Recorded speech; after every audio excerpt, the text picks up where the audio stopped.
Ici France Région, FR3, Société Nationale de Programme, station de Saint-Pierre-et-Miquelon. Mesdames, Mesdemoiselles, Messieurs, bonjour.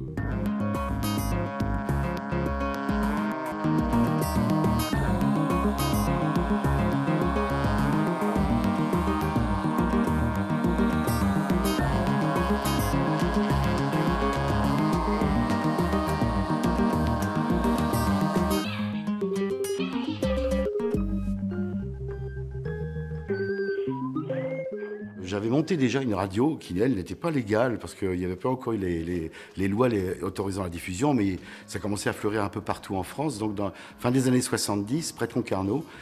Et la chance, c'est qu'on l'avait appelé avec mon frère et avec un de mes amis, un de mes copains de l'époque. La chance, on l'avait appelé Radio Atlantique. Et il se fait qu'après, j'ai traversé l'Atlantique et arrivé à Saint-Pierre-et-Miquelon, on n'a plus à changer le nom.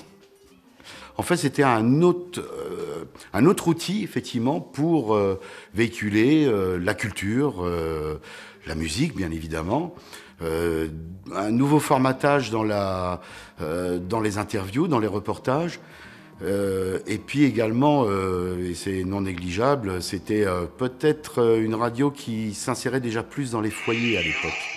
Très rudimentaire au départ, très très rudimentaire. Alors je me remets dans le contexte des début des années 80, c'était encore les disques vinyles, 45 et 33 tours. Donc il suffisait d'avoir des lecteurs de disques, des tourne-disques en fait, et un émetteur. Alors c'était la FM qui était donc qui a été autorisée. Et donc c'était quand même assez facile. Il y avait déjà sur le marché des radios en kit, des radios émetteurs en kit. Et la première radio, et c'était une radio effectivement fabrication maison. J'ai été initié assez jeune, on va dire, déjà par le radioamateurisme, d'une part. J'ai eu l'occasion un ami de mes parents était radioamateur et donc j'ai été initié.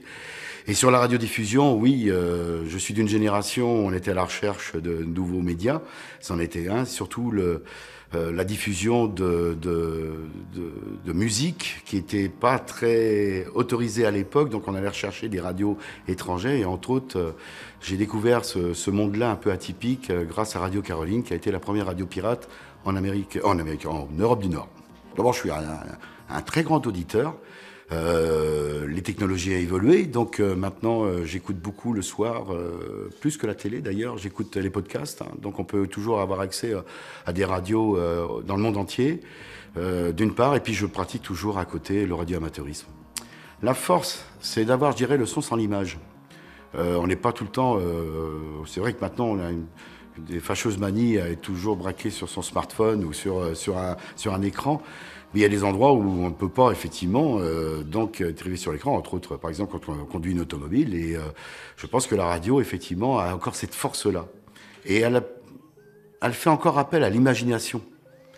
Parce qu'une image, vous la traduisez différemment, évidemment. Mais à l'imagination, c'est-à-dire qu'une voix, une musique, un son, même un bruit, est plus évocateur dans le cerveau. Je trouve qu'il y a un cheminement qui est plus intéressant que les autres outils. Celui-là, justement, je pense qu'il a encore de l'avenir pour véhiculer des informations.